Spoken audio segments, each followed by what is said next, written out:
Hi hello. ನಾಳೆ ಹಬ್ಬ ಇರೋದ್ರಿಂದ ವರಮಹಾಲಕ್ಷ್ಮಿ ಹಬ್ಬ ಇರೋದ್ರಿಂದ ನಾನು ಇವತ್ತೆಲ್ಲ ಸಾರಿಸಿ ಮನೆಯೆಲ್ಲ ದೇವ್ರ ಸಾಮಾನೆಲ್ಲ ತೊಳೆದು ಸ್ನಾನ ಮಾಡಿ ಒಳಗಡೆ ಬಂದೆ. ದೇವ್ರ ಗುಡಿ ಎಲ್ಲ ಶುಚಿಯಾಗಿತ್ತು. ಮತ್ತು ಅಲ್ಲಿಂದ ದೇವರು ಪಕ್ಕದ ರೂಮಲ್ಲಿ ನಾವು ದೇವ್ರ ಐಟಮ್ಸ್ ಎಲ್ಲ ರೆಡಿ ಮಾಡ್ಕೊಂಡಿದ್ವಿ. ರೆಡಿ ಮಾಡಿಕೊಂಡು ನನ್ನ ಮಗಳು ನಾನು ಕಳಸಕ್ಕೆ ಎಲ್ಲ ತೋರಿಸ್ಕೊಡ್ತಾ ಇದ್ದಾಳೆ. ಖರ್ಜೂರ ಮತ್ತು ₹1 ಕಾಯಿನು, ಕಲ್ಸಕ್ಕರೆ, ಕವಡೆ, ಲಕ್ಷ್ಮಿಗೆ ಏನೇನು ಐಟಮ್ಸ್ ಹಾಕ್ತೀವೋ ಆ ಐಟಮ್ಸ್ ಎಲ್ಲ ನಾವು ಕಳಸದ ಚೊಂಬಿಗೆ ಹಾಕಿ ನಾವು ಪೂಜಿಸೋದು. ಕಲ್ಸಕ್ಕರೆ, ಖರ್ಜೂರ, ಒಂದು ಮನೆಯಲ್ಲಿದ್ದರೆ ಬೆಳ್ಳಿ ಮತ್ತು ಬಂಗಾರ ಅದರೊಳಗೆ ಹಾಕಿ ಅರಿಶಿನ, ಕುಂಕುಮ, ಹೂವು ಎಲ್ಲ ಹಾಕಿ ಕಳಸದ ಪೂಜೆ ಫಸ್ಟ್ ಮಾಡ್ಕೋಬೇಕು. ಕಳಸದ ಪೂಜೆ ಮಾಡಿ ನಂತರ ಕಾಯಿಗೆ ನಾವು ಕಾಯಿ ಚೆನ್ನಾಗಿ ತೊಳೆದ್ಬಿಟ್ಟು ಕಾಯಿ ತೊಳ್ಕೊಂಡು ಅದಕ್ಕೆ ಅರಿಶಿನ ಎಲ್ಲ ಹಚ್ಬಿಟ್ಟು ನಾನು ಅದಕ್ಕೆ ಅರಿಶಿನ ಕುಂಕುಮ ಎಲ್ಲ ಹಚ್ಚಿ ರೆಡಿ ಮಾಡ್ಕೋತಾ ಇದ್ದೀನಿ. ನಾನು ವರ್ಷ ಕಳಸದ ಚೊಂಬು ಉಡ್ತಿದ್ದೆ. ಈ ಸರಿ ಬೇರೆ ಥರನೇ ಸೆಟ್ ಪೂರ್ತಿ ತೊಗೊಂಡು ಬಂದೆ. ಈ ವರ್ಷ ಡಿಫ್ರೆಂಟಾಗೆ ಇಡೋಣ ಅಂತ ಹೇಳಿ ಕಳಸದ ಚೊಂಬೆ ಜಾಸ್ತಿ ನಾವು ಯೂಸ್ ಮಾಡೋದು. ನನ್ನ ಮಗಳು ಲಕ್ಷ್ಮಿಗೆ ಎಲ್ಲ ರೆಡಿ ಮಾಡ್ತಾಯಿದ್ದಾಳೆ. ಯಾಕಂದರೆ ಅದು ನಾನು ಹೊಸ್ದಾಗಿ ತೊಗೊಂಡು ಬಂದಿದ್ದು. ಅದಕ್ಕೆಲ್ಲ ಅವಳು ಡೆಕೋರೇಷನ್ ಮಾಡ್ತಾಯಿದ್ದಾಳೆ. ಲಕ್ಷ್ಮಿಗೆ ದೃಷ್ಟಿ ಬಟ್ಟು ಮತ್ತು ಐಬ್ರೋಸ್ ಮತ್ತು ಲಿಫ್ಟಿಕ್ ಎಲ್ಲ ಹಚ್ಚಿ ಡೆಕೋರೇಷನ್ ಮಾಡ್ತಾಳೆ. ನಾನು 5 ವಿಳೆದೆಲೆ ಇಟ್ಟು ಕಾಯಿ ಕೂರಿಸಿದ್ದೀನಿ. ಫಸ್ಟ್ ಒಡವೆ ಹಾಕ್ಕೊಂಡೆ ನಾನು. ಹಂಗದಾರ ಹಾಕಿ ಮಾಂಗಲ್ಯ ಸರ ಮತ್ತು ಒಡವೆ ಎಲ್ಲ ಹಾಕಿ ರೆಡಿ ಮಾಡ್ಕೊತಾ ಇದ್ದೀನಿ. ಇಷ್ಟು ಹಾಕ್ಬಿಟ್ಟು ಹೂಬತ್ತಿ ಹಾಕಬೇಕಾಯ್ತು. ಹೂಬತ್ತಿ ಆಮೇಲೆ ಹಾಕ್ಕೊಳ್ಳೋಣ ಅಂಥೇಳಿ ಹೂಬತ್ತಿ ಒಂದು ಹಾಕಲಿಲ್ಲ. ಒಡವೆ ಎಲ್ಲ ನಾವು ಸೆಟ್ ಮಾಡ್ತಾಯಿದ್ದೀವಿ. ಆದರೂ ಇದ್ರ ತಕ್ಕನಾಗೆ ನಾವು ಜೋಡಿಸ್ತಾ ಇದ್ದೀವಿ. ಎಲ್ಲ ರೆಡಿ ಮಾಡ್ಕೊತಾ ಇದ್ದೀವಿ. ನನ್ನ ಮಗಳು ತೋರಿಸ್ಕೊಡ್ತಾ ಇದ್ದಾಳೆ. ಇದೇ ಥರ ಹಾಕಬೇಕು. ಫಸ್ಟೇ ಹಾಕಬೇಕಾಯ್ತು. ನಾನು ವಿಳೆದೆಲೆ ಎಲ್ಲ ಇಟ್ಟು ಹಾಕ್ತಾಯಿದ್ದೀನಿ. ಯಾಕಂದರೆ ಬರೀ ಕಳಸಕ್ಕೆ ಹಾಕಬಾರ್ದು. ಅದಕ್ಕೋಸ್ಕರ ನಾನು ಕಾಯಿ ಇಟ್ಟ ಮೇಲೆ ನಾನು ಅವೆಲ್ಲ ಹೊಸ ಒಡವೆಗಳ್ನೆಲ್ಲ ಹಾಕಿ ಹಂಗದಾರ ಎಲ್ಲ ಹಾಕಿ ಮಾಡ್ತಾಯಿದ್ದೀನಿ. ಮತ್ತು ಮುಖವಾಡ ರೆಡಿ ಆಯಿತು. ನಾನು ಮುಖವಾಡ ಹೊಸ್ದಾಗಿ ತೊಗೊಂಡು ಬಂದೆ.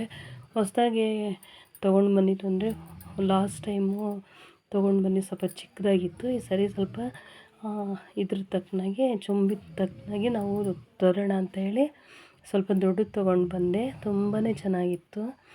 ಅದನ್ನು ನಾವು ಪಿಟ್ ಮಾಡ್ತಾಯಿದ್ದೀವಿ. ಕಾಯಿಗೆ ಅದು ನಾವು ಆ ಕಡೆ ಈ ಕಡೆ ದಾರ ಹಾಕ್ಕೊಂಡು ಕಾಯಿಗೆ ಚೆನ್ನಾಗಿ ಪಿಟ್ ಮಾಡಬೇಕು. ಯಾಕಂದರೆ ಅದು ಕದಲಬಾರ್ದು. ಲಕ್ಷ್ಮಿ ನಾವು ಕೂರಿಸಿದ ಮೇಲೆ ಯಾವುದೇ ಕಾರಣಕ್ಕೂ ಕದಲಬಾರ್ದು. ಅದು ಸೆಟ್ ಪೂರ್ತಿ ನಾನು ಈ ಸರಿ ಹೊಸ್ದಾಗಿ ತೊಗೊಂಡು ಬಂದೆ. ಅದರಿಂದ ನಾವು ರೆಡಿ ಮಾಡ್ಕೊತಾ ಇದ್ದೀವಿ. ಚೆನ್ನಾಗೇ ಇತ್ತು ಮುಖವಾಡ. ಮತ್ತು ಎಲ್ಲ ನೈಟು 10:30 11 ಗಂಟೆ ಹಾಗೆ ಹೋಯ್ತು ನಾವೆಲ್ಲ ರೆಡಿ ಮಾಡೋದಕ್ಕೆ. ರೆಡಿ ಮಾಡಿ ನಾನು ಹಾಲಲ್ಲಿ ಟೀಪಾಯಿ ಹಾಕಿ ಹಾಲಲ್ಲಿ ಕೂರಿಸೋದು. ಟೀಪಾಯಿ ಹಾಕಿ ಬಾಳೆಕಂದೆಲ್ಲ ರೆಡಿ ಮಾಡ್ತಾಯಿದ್ದಾರೆ ನಮ್ಮ ಮನೆಯವರು. ನಾವಿಲ್ಲಿ ಇದು ನನ್ನ ಮಗಳು ನಾನು ಇಲ್ಲಿ ರೆಡಿ ಮಾಡ್ತಾಯಿದ್ದೀನಿ. ಅವರೆಲ್ಲ ರೆಡಿ ಕಟ್ಕೊಡ್ತಾ ಇದ್ದಾರೆ. ಆಚೆ ಕಟ್ತಾ ಇದ್ದಾರೆ. ಹಾಲಿನಲ್ಲಿ ಎಲ್ಲ ಟೀಪಾಯಿ ಹಾಕಿ ಅದಕ್ಕೆ ಸಪ್ರೇಟು ಅಂತ ಒಂದು ಪಂಚೆ ಮಡಗಿದ್ದೀನಿ. ಆ ಪಂಚೆಗೋಸ್ಕರ ನಾನು ವಾಶ್ ಮಾಡಿ ಇಟ್ಟಿದ್ದೆ. ಅದೆಲ್ಲ ಹಾಕಿ ಬಂದು ಇಲ್ಲಿ ರೆಡಿ ಮಾಡ್ಕೋತಾ ಇದ್ದೀನಿ. ಇದೆಲ್ಲ ರೆಡಿಯಾಗಿ ಕ್ಲೀನಾಗಿ ಪಿಟ್ ಮಾಡಿ ನಾವು ಒಡವೆ ಅದೆಲ್ಲ ಹಾಕಿ ಬಳೆ ಹಾಕಬೇಕು. ಕೈಗೆ ಬಳೆ ತೊಗೊಂಡು ಬಂದಿದ್ವಿ. ಆ ಸೈಜ್ದೇ ನಾವು ಬಳೆ ತೊಗೊಂಡು ಬಂದಿದ್ದೀವಿ. ನನ್ನ ಮಗಳು ಬಳೆನೂ ಹಾಕ್ತಾಯಿದ್ದಾಳೆ. ಹಾಕಬೇಕು ಬಳೆನೂ ಹಾಕ್ತಾಯಿದ್ದಾಳೆ. ಬಳೆ ಅದೆಲ್ಲ ಹಾಕಿ ನಾವು ಎಲ್ಲ ಕ್ಲೀನಾಗಿ ರೆಡಿ ಮಾಡ್ತಾಯಿದ್ದೀವಿ. ಇನ್ನು ಏನು ಮರಿಬಾರ್ದು. ನಾವು ಕೂರ್ಸೋದು ಒಂದೇ ಟೈಮು. ಮತ್ತು ಹಗಲೆಲ್ಲ ನಾವು ಸಾರಿ ನಾವು ಅದನ್ನು ಮುಟ್ಟಬಾರ್ದು. ಅದಕ್ಕೇನು ಮಾಡಬಾರ್ದು ಅಂಥೇಳಿ ಒಂದೇ ಸರಿ ಇಲ್ಲೇ ನಾವು ಪ್ರಿಪೇರ್ ಮಾಡ್ತಾಯಿದ್ದೀವಿ. ಲಕ್ಷ್ಮಿ ಒಂದೇ ಸರಿ ಅಲಂಕಾರ ಮಾಡಿ ಜೋಡಿಸ್ಬಿಟ್ಟು ರೆಡಿ ಬಳೆ ಹಾಕಿದ್ದಾಳೆ ನನ್ನ ಮಗಳು. ಈ ಸ್ವಲ್ಪ ತುಂಬಾ ಚೆನ್ನಾಗಿ ಕಾಣ್ತಿದ್ದಕ್ಕೆ ಹೊಸ್ದಾಗೆ ತೊಗೊಂಡು ಬಂದ್ವಿ. ತೊಗೊಂಡು ಬಂದು ನಾವು ರೆಡಿ ಮಾಡ್ತಾಯಿರೋದು. ರೆಡಿ ಆಯಿತು ಎಲ್ಲ. ಇನ್ನು ಹಣ್ಣುಗಳು ಲಕ್ಷ್ಮಿನ ಕೂರಿಸ್ಬೇಕು. ಅಲ್ಲಿಗೆ ನಿಧಾನಕ್ಕೆ ಲಕ್ಷ್ಮಿನ ತೊಗೊಂಡೋಗಿ ಕೂರಿಸ್ಬಿಟ್ಟು ಕೂರಿಸೋಣ ಅಂಥೇಳಿ ಎತ್ಕೊಂಡ್ವಿ. ಲಕ್ಷ್ಮೀನ ಕೂರಿಸಿದ್ದಾಯಿತು. ಮತ್ತು ಇಲ್ಲಿ ಒಂದೊಂದೇ ನಾವು ತೋರಿಸ್ಕೊಂಡು ಬರ್ತೀನಿ. ಇದು ಮುತ್ತೈದೆಯರಿಗೆ ಬ್ಲೌಸ್ ಪೀಸ್ ತೊಗೊಂಡು ಬಂದಿದ್ದೀವಿ. ನಾವು ವರ್ಷವೂ ಬ್ಲೌಸ್ ಪೀಸ್ ನಾವು ಕೊಡ್ತೀವಿ ಮುತ್ತೈದೆಯರಿಗೆ ತಾಂಬೂಲ ಜೊತೆ. ಮತ್ತು ಎಲ್ಲ ನನ್ನ ಮಗಳು ಜೋಡಿಸಿದ್ದಾಳೆ, ರೆಡಿ ಮಾಡಿದ್ದಾಳೆ. ಎಲೆ ಅಡಿಕೆ, ಕರ್ಜಿಕಾಯಿ, ಬಾಳೆಹಣ್ಣು, ಆ್ಯಪಲ್ಲು, ಮೂಸಂಬಿ, ಒಂದು 5 ಥರ ಹಣ್ಣುಗಳು ಮತ್ತು ದ್ರಾಕ್ಷಿ, ಅದು ಪೈನಾಪಲ್ ಆ ಕಡೆ ಈ ಕಡೆ ಡೆಕೋರೇಷನ್ಗೆ ಎಲ್ಲ ರೆಡಿ ಮಾಡಿದ್ದಾಳೆ. ಅವಳೇ ತಟ್ಟೆಗೆಲ್ಲ ಜೋಡಿಸಿ ರೆಡಿ ಮಾಡಿದ್ಲು. ಚೆನ್ನಾಗಿಯೇ ರೆಡಿ ಮಾಡಿದ್ಲು. ನಾವು ಸೀರಿಯಲ್ ಸೆಟ್ಟು ಬಿಟ್ಟಿದ್ದೀವಿ, ಬಿಟ್ಬಿಟ್ವಿ ಆವಾಗಲೇ. ಎಲ್ಲ ನಾವು ರೆಡಿ ಮಾಡೋ ಹೊತ್ತಿಗೆ ಒಂದು 3:30 ಆಗೇ ಹೋಯಿತು. ಬೆಳಗ್ಗೆ ಫಸ್ಟ್ನೇ ಪೂಜೆ ಮಾಡೋಣ ಅಂದ್ಬಿಟ್ಟು ಎಲ್ಲ ನಾವು ಬೇಗನೆ ರೆಡಿ ಮಾಡ್ಕೊಂಡ್ವಿ. ಟೈಮ್ ಆಗುತ್ತೆ. ಇದು ಹೊಸ್ದಾಗಿ ತೊಗೊಂಡು ಬಂದೆ. ಅದಕ್ಕೆ ಅವಳು ನೀರು ಹಾಕಿ ಫ್ಲವರ್ ಜೋಡಿಸಿದ್ದಾಳೆ. ಇದು ಅಷ್ಟೇ ತುಂಬಾ ಕಾಸ್ಟ್ಲಿ. ಅದನ್ನು ಆ ಕಡೆ ಈ ಕಡೆ ತೊಗೊಂಡು ಬಂದ್ವಿ. ಮತ್ತು ಬಳೆ ಒಳಗೆ ಡೆಕೋರೇಷನ್ ಮಾಡಿದ್ದಾಳೆ. ಇದಕ್ಕೂ ಸೀರಿಯಲ್ ಸೆಟ್ ಬಿಟ್ಟಿದ್ದೀವಿ. ಲಕ್ಷ್ಮಿ ಮುಂದೆ ನಾವು ಕಾಸು ಇಟ್ಟಿದ್ದೀವಿ. ನಾನು ನನ್ನ ಹತ್ರ ಇಟ್ಟಿದ್ದೀನಿ ಕಾಯಿನ್ಗಳು. ಮತ್ತು ಇದು ಲಕ್ಷ್ಮಿ ತುಂಬಾ ಚೆನ್ನಾಗಿ ಕಾಣ್ತಾ ಇದೆ. ಚೆನ್ನಾಗಿ ಡೆಕೋರೇಷನ್ ಆಯಿತು. ಮತ್ತು ಇದು ಚೆನ್ನಾಗಿ ಕಾಣ್ತಾಯಿತ್ತು. ನಾವು ಸೈಡಲ್ಲಿ ಸ್ಯಾರಿ ನಾವು ಯಾವಾಗಲೂ ಉಡಿಸ್ತಾಯಿದ್ವಿ. ಸ್ಯಾರಿ ಉಡ್ಸೋಕ್ಕೆ ಈ ಸರಿ ಡಿಫ್ರೆಂಟಾಗಿ ಕೂರಿಸೋಣ ಅಂದ್ಬಿಟ್ಟು ಅದಾಗಲಿಲ್ಲ. ಪಕ್ಕದಲ್ಲಿ ನಾವು ಒಂದು ತಟ್ಟೆ ಒಳಗೆ ಮಡ್ಲಕ್ಕಿ ಇಟ್ಟಿದ್ದೀವಿ. ಮಡ್ಲಕ್ಕಿ ಒಳಗೇ ಅದು ಇಟ್ಟಿದ್ವಿ ಸ್ಯಾರಿ. 4 ಗಂಟೆ ಆಗೋಯಿತು. ನನ್ನ ಮಗಳು ಕಾಕಡ ಹೂ ಕಟ್ತಾ ಇದ್ದಾಳೆ.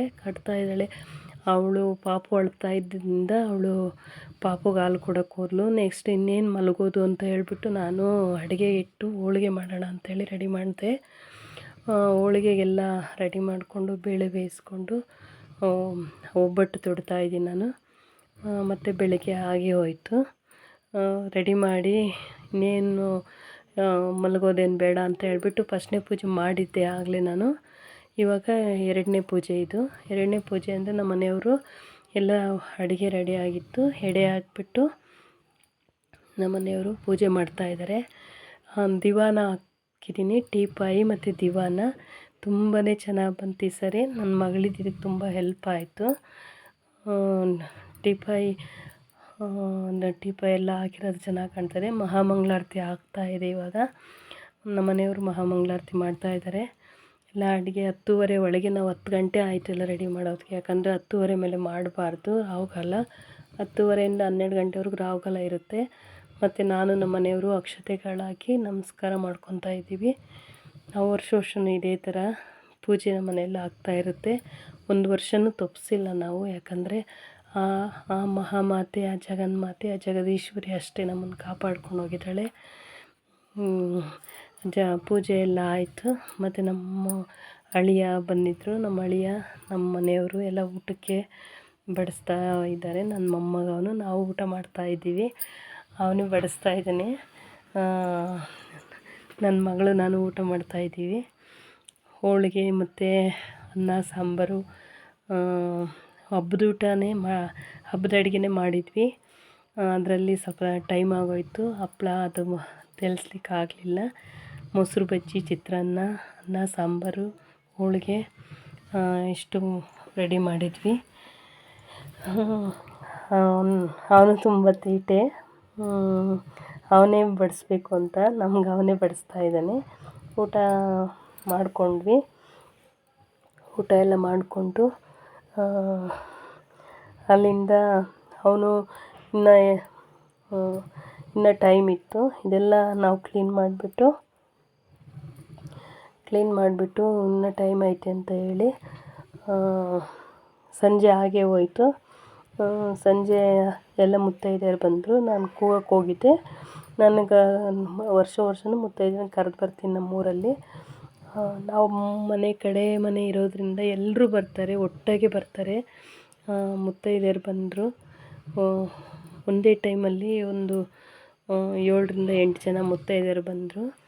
ಎಲ್ಲರಿಗೂ ಅರಿಶಿನ ಕುಂಕುಮ ಕೊಡೋಕ್ಕೆ ರೆಡಿ ಆಗಿದ್ವಿ. ನನ್ನ ಮಗಳು ರೆಡಿ ಮಾಡಿದ್ಲು. ಎಲ್ಲ ತಟ್ಟೆಗಳಿಗೆಲ್ಲ ಜೋಡಿಸಿ ನಾನು ಆಗಲೇ ಹೇಳ್ದಂಗೆ ಮುತ್ತೈದೆಯರಿಗೆ ನಾವು ಬ್ಲೌಸ್ ಪೀಸ್ ಕೊಡ್ತೀವಿ ವರ್ಷ ಬ್ಲೌಸ್ ಪೀಸು, 4 ಬಳೆ, ಒಂದು ಸ್ವೀಟು, ಬಾಳೆಹಣ್ಣು, ಅರಿಶಿಣ ಕುಂಕುಮ ಇಟ್ಟು ನಾವು ಕೊಡ್ತೀವಿ. ಎಲ್ಲ ಬಂದರು. ಅರಿಶಿಣ ಕುಂಕುಮ ಹಚ್ತಾಯಿದ್ದೀನಿ ಮುತ್ತೈದೆಯರಿಗೆ. ಯಾಕಂದರೆ ಯಾರೇ ಆಗಲಿ ಲಕ್ಷ್ಮೀ ವ್ರತ, ಮಹಾಲಕ್ಷ್ಮಿ ವ್ರತ ಮಾಡಿ ಪೂಜೆ ಮಾಡಿದ್ಮೇಲೆ ಒಂದು 5 ಜನ ತಪ್ಪಿರೋ 9 ಜನಕ್ಕೆ ಅರಿಶಿಣ ಕುಂಕುಮ ಕೊಡಲೇಬೇಕು. ಯಾಕಂದರೆ ತುಂಬಾ ಒಳ್ಳೆಯದದು. ಆ ತಾಯಿ ನಮ್ಮ ಮನೆಗೆ ಹಂಗೆ ತುಂಬಿರ್ತೈತೆ. ಅದಕ್ಕೋಸ್ಕರ ನಾವು ತಪ್ಪದಂಗೆ ನಾವು ಅರಿಶಿಣ ಕುಂಕುಮ ಕೊಡ್ತೀವಿ. ನಮ್ಮ ಮನೆಗೂ ಒಳ್ಳೆಯದಾಗಿದೆ. ಆ ಮಾತಾಯಿ ವ್ರತ ಮಾಡಿ ನಾವು ಸುಮಾರು ವರ್ಷದಿಂದನೂ ನಾವು ವ್ರತ ಮಾಡಿ ಪೂಜಿಸ್ತೀವಿ. ನನ್ನ ಮಗಳು ಎಲ್ಲರಿಗೂ ಅರಿಶಿಣ ಕುಂಕುಮ ಮಡ್ಲು ತುಂಬ್ತಾ ಇದ್ದಾಳೆ. ಮಳೆನೇ ಜೋರಾಗ್ಬಿಡ್ತು. ಮಳೆ ಜೋರಾಗಿದ್ದ ಕಾರಣ ಇನ್ನೂ ಬರಬೇಕಿತ್ತು, ಬರೋಕ್ಕಾಗಲಿಲ್ಲ. ಅದು ಮಳೆ ಇರೋದ್ರಿಂದ ಅವತ್ತೇ ಮಳೆ ಬಂತು, ಶುಕ್ರವಾರ ನೈಟು. ಅದಕ್ಕೆ ಬಂದರು. ಅಲ್ಲಿಗೆ ಒಂದು 10ರಿಂದ 11 ಜನ ಬಂದು ಎಲ್ಲ ಅರಿಶಿಣ ಕುಂಕುಮ ತೊಗೊಂಡು ಊಟಕ್ಕೆ ಹೇಳಿವಿ. ಊಟ ಬೇಡ ಅಂತ ಅಂದರು. ಅರಿಶಿಣ ಕುಂಕುಮ ತೊಗೊಂಡು ತಾಂಬೂಲ ತೊಗೊಂಡು ಎಲ್ಲರೂ ಅಲ್ಲಿಗೆ ಅವರು ಇದಕ್ಕೆ ಹೋದರು. ಅರಿಶಿಣ ಕುಂಕುಮ ತೊಗೊಂಡು ಮಕ್ಕಳೆಲ್ಲ ಬಂದಿದ್ದರು, ಎಲ್ಲ ಹೊರಟರು. ಲಕ್ಷ್ಮಿ ಚೆನ್ನಾಗೇ ಕೂರಿಸಿದ್ದೀರಾ ಅಂತ ಹೇಳಿದ್ರು. ನಾವು ಅಷ್ಟೇ ವರ್ಷ ಚೆನ್ನಾಗಿ ಕೂರಿಸ್ತೀವಿ. ಚೆನ್ನಾಗೇ ಮುತ್ತೈದೆಯರು ಲಾಸ್ಟ್ ಇಯರ್ ಬಂದು ತುಂಬ ಜನನೇ ಬಂದಿದ್ದರು. ಈ ಸರಿ ಮಳೆ ಇದ್ದಿದ್ದ ಕಾರಣ ಸ್ವಲ್ಪ ಜನ ಕಮ್ಮಿ ಬಂದರು. ಮಾರನೇ ದಿನ ಕೊಡೋಣ ಅಂತ ಹೇಳ್ಬಿಟ್ಟು ನಾವು ಸುಮ್ಗೆ ಆದ್ವಿ. ತುಂಬಾ ಚೆನ್ನಾಗಿ ಬಂತು ಇದು. ನಾನು ಮಹಾಲಕ್ಷ್ಮಿ ವ್ರತ ಮಾಡಿದ್ದಕ್ಕೂ ತುಂಬಾ ಚೆನ್ನಾಗೇ ಆಯಿತು. ಮಳೆ ಇಲ್ಲದಿದ್ದರೆ ಇನ್ನೂ ಚೆನ್ನಾಗೇ ಇರೋದು ಅನಿಸುತ್ತೆ. ನನ್ನ ವಿಡಿಯೋ ಇಷ್ಟ ಆದಲ್ಲಿ ಸಬ್ಸ್ಕ್ರೈಬ್ ಮಾಡಿಕೊಳ್ಳ್ರಿ. ನನ್ನ ಯೂಟ್ಯೂಬ್ ಚಾನಲ್ನ ಲೈಕ್ ಕೊಡಿ, ಶೇರ್ ಮಾಡಿ, ಕಮೆಂಟ್ ಹಾಕಿ. ಫ್ರೀ ಇದ್ದಾಗ ತಪ್ಪದೆ ವಿಡಿಯೋ ನೋಡಿ. ಇನ್ನೂ ಒಳ್ಳೆ ವಿಡಿಯೋ ಕೊಡ್ತೀವಿ. ನಮ್ಮ ಮನೆಯವ್ರು ಬಂದರು, ಎಲ್ಲ ಕುಂಕುಮ ಅದೆಲ್ಲ ತೊಗೊಂಡಿದ್ದಾಗಿತ್ತು. ನನ್ನ ವಿಡಿಯೋ ಇಷ್ಟ ಆದಲ್ಲಿ ಲೈಕ್ ಕೊಡಿ, ಸಬ್ಸ್ಕ್ರೈಬ್ ಮಾಡಿ. Thank you.